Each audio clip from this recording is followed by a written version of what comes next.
दर्शकबिन नेपाली राष्ट्रिय टिम अहिले स्कटल्यान्डमा रहेका छन्। नेपाली राष्ट्रिय टिम स्कटल्यान्डतर्फ ओडिआईका खेल खेल्नका लागि पुगेका हुन्। दर्शकबिन नेपाली राष्ट्रिय टिमले स्कटल्यान्डमा रहेर स्कटल्यान्ड र नेदरल्यान्डसँग समान 2-2 खेल खेलेको। नेपाली राष्ट्रिय टिमले एकदमै उत्कृष्ट कमब्याक गर्दै अन्ततः 4 खेलमा 3 खेल भने जितेको। नेपाली राष्ट्रिय टिमले स्कटल्यान्डलाई 1 खेलमा पराजित गर्यो भने स्कटल्यान्डसँग 1 खेलमा भने 2 रनले पराजित भयो, जसको कारणले गर्दाखेरि पनि नेपाली राष्ट्रिय टिमले 4 खेलमा 4 खेल जित्नबाट चाहिँ चुक्यो। नेपाली राष्ट्रिय टिमले नेदरल्यान्डलाई भने 2 खेलमा पराजित गरेको थियो। यो सँगै नेपाली राष्ट्रिय टिम उत्कृष्ट कमब्याक गर्दै अन्ततः 210 दिनपछि लगभग ओडिआईमा फर्केको छ, जसको कारणले गर्दाखेरि चाहिँ नेपाली राष्ट्रिय टिमको ओडिआई तर्फको खेल अब के हदसम्म चाहिँ सामान्य भएको छ। तर पनि दर्शकबिन नेपाली राष्ट्रिय टिमको लागि यो खेल जितेर मात्रै ओडिआई स्ट्याटस जोगाउन चाहिँ सहज छैन, किनभने नेपाली राष्ट्रिय टिमले लगभग अब 20 खेल खेल्नेछ। ओडिआई तर्फको 20 खेलमा नेपाली राष्ट्रिय टिमले जम्मी लगभग 17 खेल चाहिँ जित्नुपर्ने अझै पनि दबाब रहेको छ, जसको कारणले गर्दा चाहिँ नेपाली राष्ट्रिय टिमले अझै पनि धेरै मेहनत गर्नुपर्ने चाहिँ जरुरी छ। तर पनि यस्तै हो भने चाहिँ नेपाली राष्ट्रिय टिमले चाहिँ ओडिआई स्ट्याटस जोगाउन चाहिँ असम्भव भने छैन, किनभने नेपाली राष्ट्रिय टिमको कुरा गर्ने भने पछिल्लो समयमा पनि नेपाली राष्ट्रिय टिमको यस्तै अवस्था थियो। तर पनि अन्तमा नेपाली राष्ट्रिय क्रिकेट टिमले 12 खेलमा 11 खेल जित्दै T20 वर्ल्ड कप क्वालिफाइड गरेसँगै ओडिआई स्ट्याटस पनि जोगाएको थियो।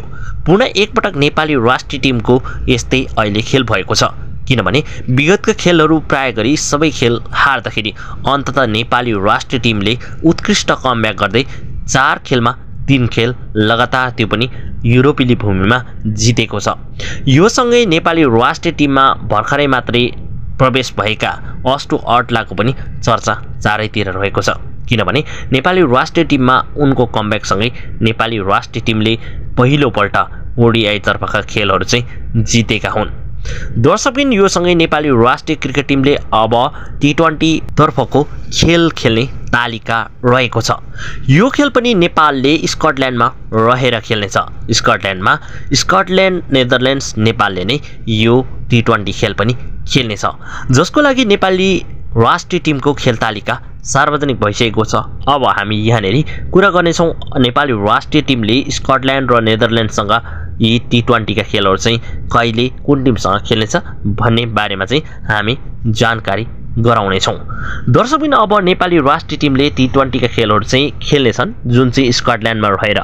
अब हामी कुरा गरौँ नेपालले स्कटल्यान्डसँग कहिले खेल्दैछ र नेदरल्यान्डसँग कहिले T20 का खेलहरू चाहिँ खेल्नेछ भन्ने कुरा।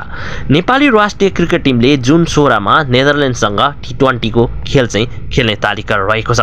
त्यसपश्चात पनि नेपाली राष्ट्रिय टिमले पुनः जुन 17 तारिक स्कटल्यान्डसँग खेल्ने तालिका रहेको छ। त्यसपश्चात पनि नेपाली राष्ट्रिय टिमले पुनः एकपटक नेदरल्यान्डसँग जुन 19 तारिक खेल खेल्ने तालिका रहेको छ र अन्तिममा भने नेपाली राष्ट्रिय टिमले जुन 20 तारिक स्कटल्यान्डसँग T20 खेल चाहिँ खेल्नेछ।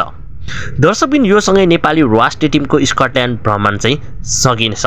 त्यसपश्चात पनि नेपाली राष्ट्रिय टिम स्वदेश फर्कनेछन्। दर्शकबिन अब हाम्रो नेपाली राष्ट्रिय टिमले कस्तो खालको खेल खेल्ला यसको विषयमा जस्तो तस्तै तपाईले चाहिँ कमेन्ट गर्नुहोला भन्दै दर्शकबिन आजको भिडियोबाट बिदा हुन चाहन्छु। जय नेपाल, जय नेपाली क्रिकेट।